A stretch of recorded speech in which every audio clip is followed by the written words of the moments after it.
Fala galera, este é o Nerd na TV, o seu canal da cultura pop e entretenimento alternativo. Hoje estamos retornando com o nosso quadro O Fodão da Vez, onde a gente traz aí personagens que não estão tão em evidência, né? Mas que tem poderes assim impressionantes, e vamos mencionar aí as suas vantagens e desvantagens e como alguns personagens de fora do seu universo se sairiam contra ele. E o escolhido da vez hoje é o Santo dos Assassinos, um dos principais antagonistas do quadrinho Preacher, selo Vertigo, selo adulto dos quadrinhos da DC Comics, né? Na minha opinião, a obra-prima do grande roteirista Garth Ennis e do seu eterno parceiro de criação, o desenhista Steve Dillon. O Preacher ele se passa num universo muito sujo, muito violento mesmo, entendeu? Não é para qualquer pessoa. Ele levanta certos questionamentos aí sobre a religião que algumas pessoas podem considerar muito ofensivas. Para quem gosta de um banho de sangue e não tem problema para se abstrair dessas coisas, é um quadrinho que eu recomendo, gente, Preacher, tá? E o Santo dos Assassinos é um personagem que desperta fascínio. Você vê ele com esse jeitão dele de cowboy aí, fugitivo de algum filme do Clint Eastwood no auge da carreira como ator de faroeste. Mas não é apenas isso, galera. O que ele é? Ele fazia parte da Guerra Civil Americana, onde ele cometeu todo tipo de atrocidade que a gente pode imaginar, antes de se acertar na vida, de conhecer uma mulher de quem ele gostou muito e ter tido uma filha com ela. As duas ficam doentes numa determinada parte da história e ele precisa viajar alguns dias a cavalo para conseguir o remédio e mais alguns dias para voltar com o remédio para casa.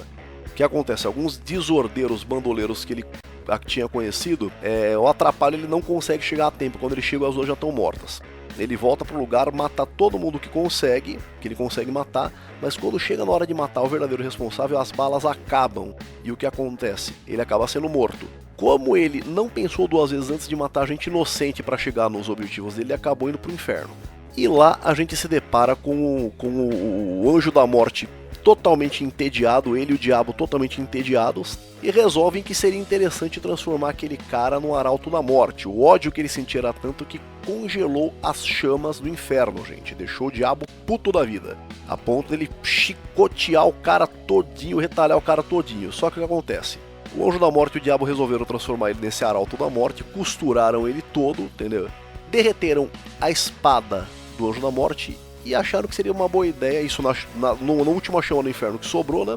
E acharam que seria uma excelente ideia criar duas armas pra ele com isso. Duas armas cuja munição nunca termina, cujas balas nunca erram o alvo e mata qualquer criatura que atinge. Mesmo criaturas sobrenaturais morrem quando atingidas por essas armas. Uma vez tendo voltado do inferno, nada que foi usado contra o Santo dos Assassinos feriu o corpo dele.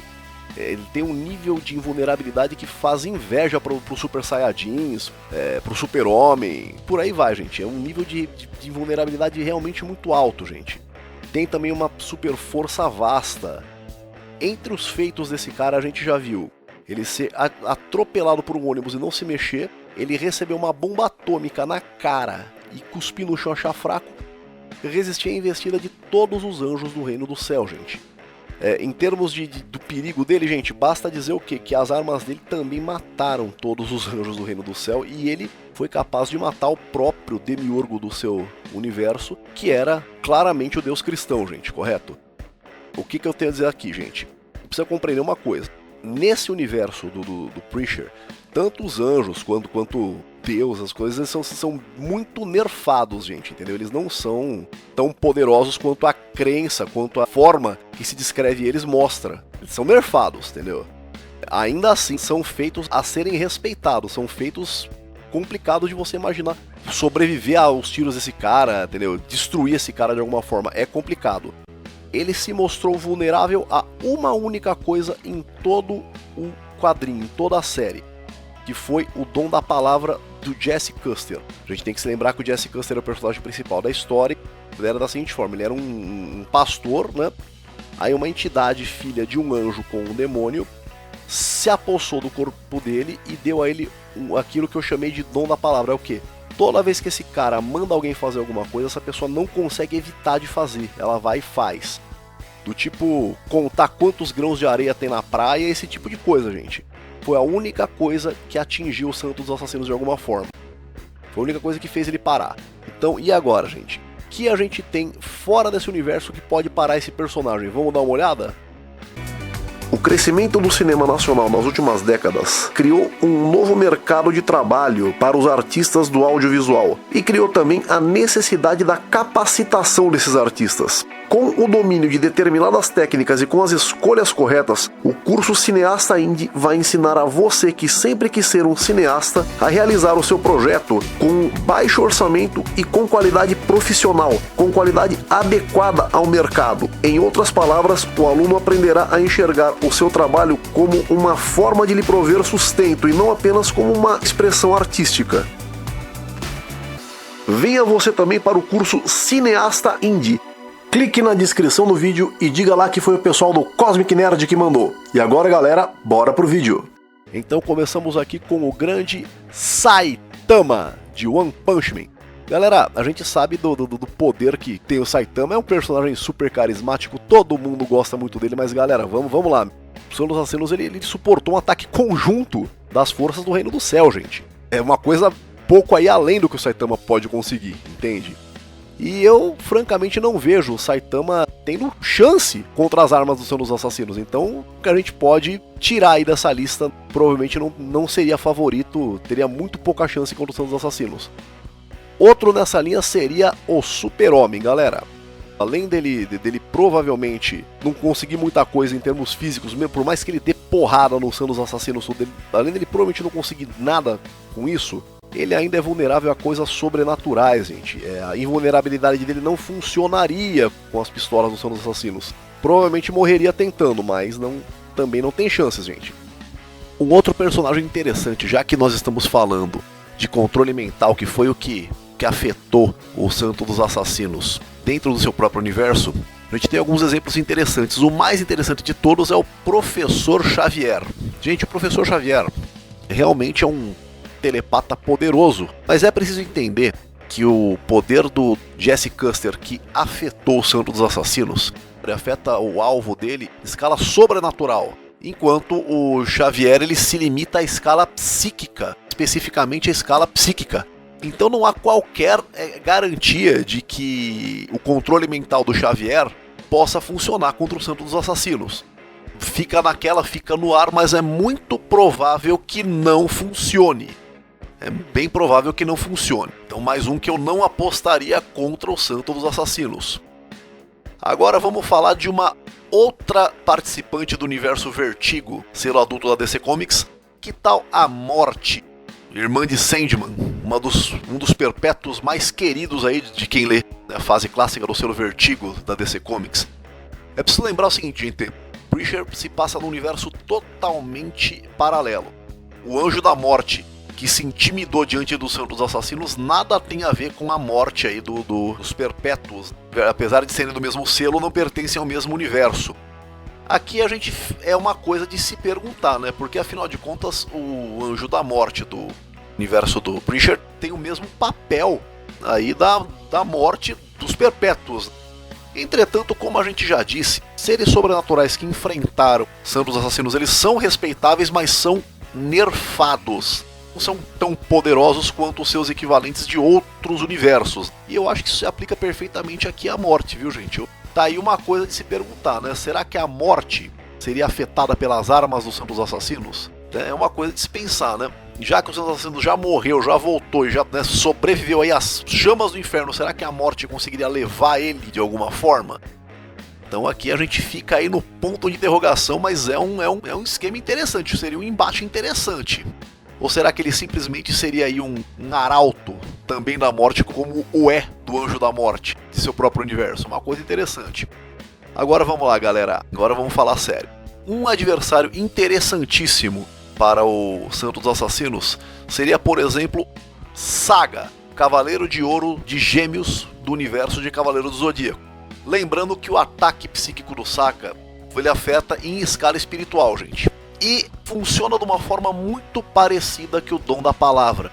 Quem é afetado pelo golpe, pelo Satã Imperial, ele fica totalmente sujeito a toda e qualquer ordem dada pelo Saga. Outra coisa interessante, normalmente essa ordem é a morte de alguém, coisa para a qual o Santo dos Assassinos vive. Então a gente tem aqui um golpe que é muito semelhante ao Dom da Palavra do Jesse Custer, tá? que afeta em nível espiritual, ele afeta espectros, né, gente? Ele afeta espectros dentro do reino de Hades. A gente viu o Canon, por exemplo, que é o irmão gêmeo do Saga e que tem um golpe equivalente, utilizar ele contra esse ataque contra o Radamantes dentro do território de Hades, gente. Muito provável que o golpe funcione sim contra o Santo dos Assassinos, já que ele é suscetível a ataques psíquicos nessa escala. O que torna o Saga cara ainda mais perigoso para o Santo dos Assassinos é que ele não precisa lutar. Ele pode simplesmente mandar o Santo dos Assassinos para outra dimensão. E não tem luta, entendeu? Simplesmente não há luta.